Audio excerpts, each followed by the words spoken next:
Olá, aqui quem está falando é Gisele Abrantes, eu trabalho na IPG, que é uma corretora aqui na Flórida, localizada em Celebration, e hoje eu trouxe a Simone, que trabalha na Cross Country.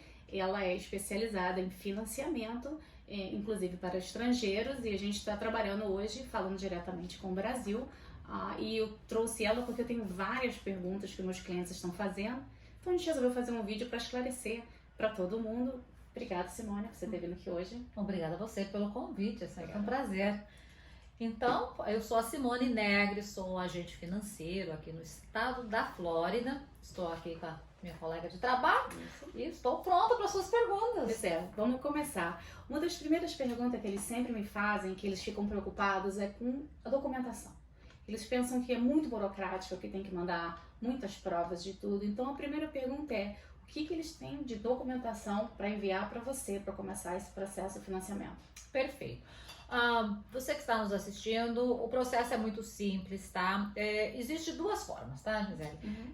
Mais burocrático, menos burocrático. Me explico. O menos burocrático seria o passaporte, tá? Um comprovante de residência e o extrato bancário. O extrato bancário, o banco vai pedir 30 dias de extrato bancário para comprovar que você tem um recurso para comprar esta propriedade aqui nos Estados Unidos.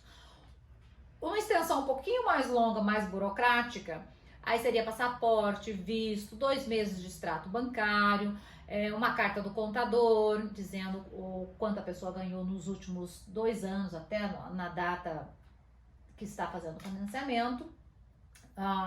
Então aí demora um pouquinho, mas assim um pouquinho mais burocrático, tá?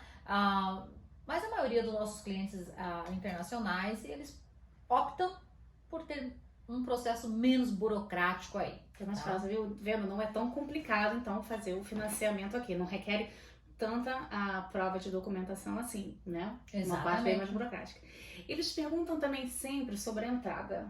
Quanto que eles têm que dar de entrada e como eles fazem essa transferência do dinheiro para cá. Ótima pergunta. Essa entrada para o cliente estrangeiro, geralmente 30% do valor da propriedade. Então, retomando lá o extrato bancário, o que o banco quer ver? O banco quer ver esses 30% naquele extrato bancário e um pouco mais uma reserva, porque tem os closing costs também, tá? Então, seria isso aí que nós vamos precisar, de 30% de entrada do valor do imóvel. E como eles transferem esse dinheiro para cá, do Brasil? Essa transferência, hoje, você pode usar uma agência de câmbio no Brasil, tá? Ou mandar direto do seu banco para a companhia de título aqui, que seria o cartório, ou você manda para sua conta aqui.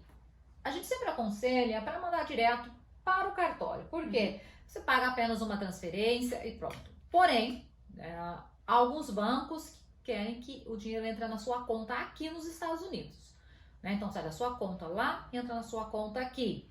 Se você vai usar casa de câmbio, tem que sair da sua conta bancária, vai para a casa de câmbio e vai para o cartório ou para sua conta, mas o banco vai pedir para ver que saiu da sua conta, o comprovante do contrato de câmbio e a remessa para os Estados Unidos. Então isso tem que ser documentado, tá? E outra coisa também que às vezes, né, às vezes o cliente fala assim, eu não tenho todo o dinheiro da entrada, mas a minha mãe tem, o meu pai, meu tio. Isso também é possível. Como documentar? Isso é o famoso gift letter, né? Que é um presente que você está dando. Então a pessoa que está doando, ela manda direto para o cartório, essa forma melhor de se fazer, e vai fazer uma carta. Nós damos o modelo dessa carta, tá? Porque tem que ser bem específica, dizendo que fulano de tal está doando 60 mil, um exemplo, para ciclano, para a compra da casa X, tá? Então, isso é possível também ser feito, tá? Essa parte também, então, é bem simples, né? Quer dizer, não tem tanto mistério de como mandar o dinheiro para cá. Não tem mistério.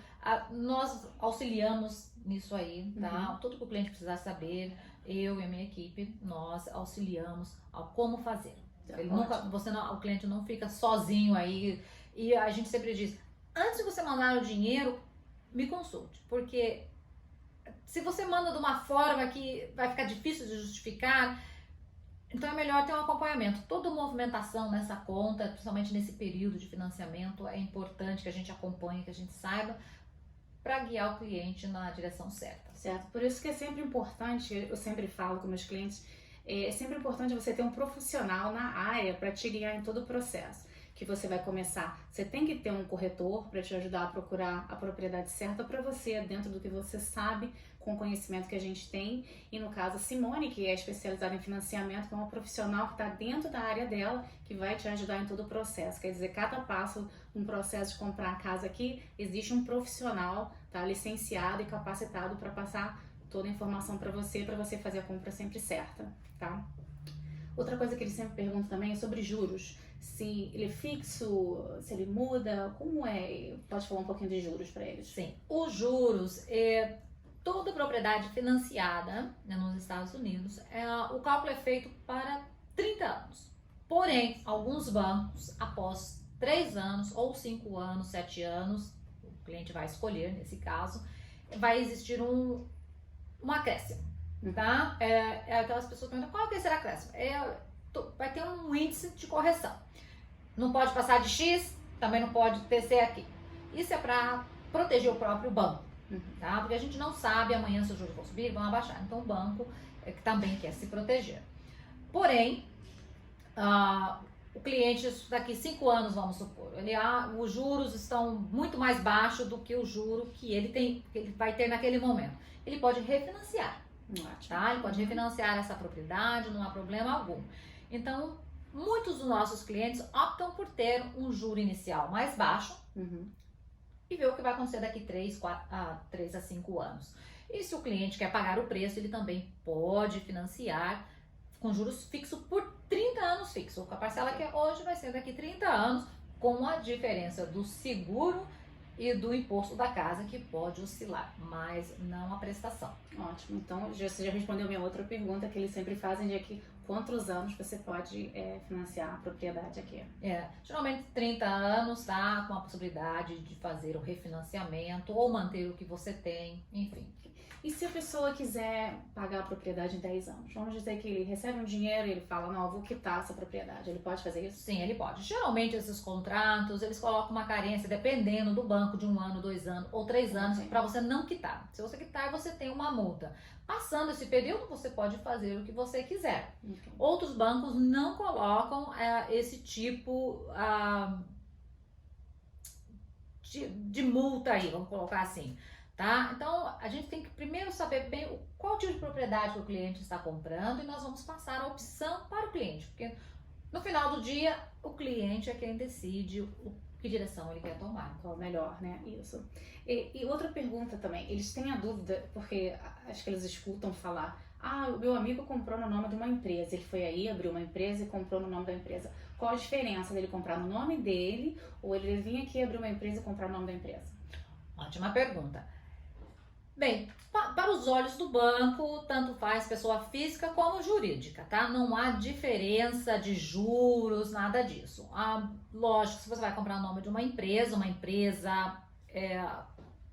que seja dentro dos Estados Unidos, as famosas LLC, então eu preciso de toda essa documentação também, tá? A diferença é, se você na sua empresa, você colocou 2, 3 sócios, esses sócios têm que estar no financiamento, tá?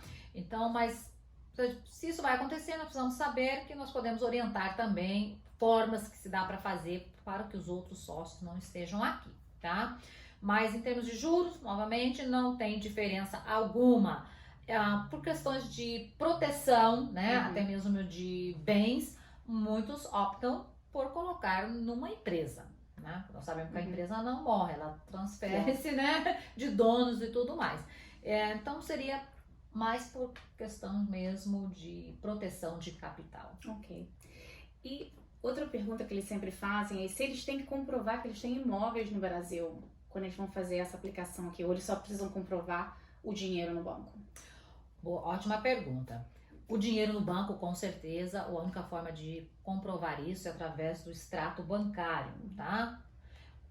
O imóvel no Brasil, na aplicação, nós vamos pedir onde é o seu endereço, onde você reside. Você reside no Brasil, a gente assume que todo mundo que está comprando a propriedade aqui já tem uma propriedade no Brasil. Então, essa seria a casa onde você reside. Porque o cliente estrangeiro, se ele não tem um green card, não tem permissão de viver aqui, então essa propriedade que ele está comprando é uma propriedade de investimento, né? Que a maioria dos nossos clientes compra essa propriedade para passar férias com a família e alugar quando não estão aqui. E outros só querem mesmo para uso da família. Então, não há necessidade de saber todas as suas propriedades do Brasil, tá? Mas nós vamos pedir o endereço, sim, e o comprovante de residência do país de origem. Ótimo. E a Flórida, pelas nossas estatísticas do que eu tive há pouco tempo, o número de estrangeiros que mais compra na Flórida são os brasileiros, né? Você pode falar um pouquinho disso, sobre assim, como vale a pena investir na Flórida, a parte de segurança, de você confiar em botar o teu dinheiro, capital aqui nos Estados Unidos? Assim, como você sabe, eu trabalhei muitos anos em banco, né, como bancário. Hoje estou na parte do financiamento, aí atendendo clientes locais, estrangeiros, enfim. Os Estados Unidos é um dos países mais seguros para você colocar o seu dinheiro. E aqui na Flórida é um estado que está crescendo muito, principalmente aqui na região de Orlando. Yeah. Nós sabemos, você anda, tem muitas construções e, por incrível que pareça, ainda falta residência. Né? Existe uma carência no mercado, por incrível que pareça. Então, é um mercado em ascensão. Né? Não acredito que nos próximos anos isso vai diminuir, muito pelo contrário. Se você abre o jornal, você vê hoje o governo investindo em casas first home buyers, que é aquele que vai comprar a sua primeira casa. Né? Então, o governo está investindo isso, esse projeto para 10 anos. Então, nós estamos falando em 10 anos, se o governo está investindo nessa área, significa que todo mundo vai crescer. Seu dinheiro estará seguro aqui. Bom, essas são as perguntas que eu tinha aqui, que os meus clientes fizeram. Se vocês tiverem alguma outra pergunta a mais, eu penso que vocês mandem para mim, ou pelo meu WhatsApp, ou no comentário aqui embaixo, que esse vídeo vai ser postado no YouTube. E a gente volta a fazer uma nova entrevista com a Simone em breve, tá? Pra gente poder esclarecer. E vamos fazendo uma versão em inglês também, para os meus clientes que assistem aqui, que não falam inglês, a gente vai ter uma outra também. Muito obrigada, Simone. Obrigada a você. Aqui, tá?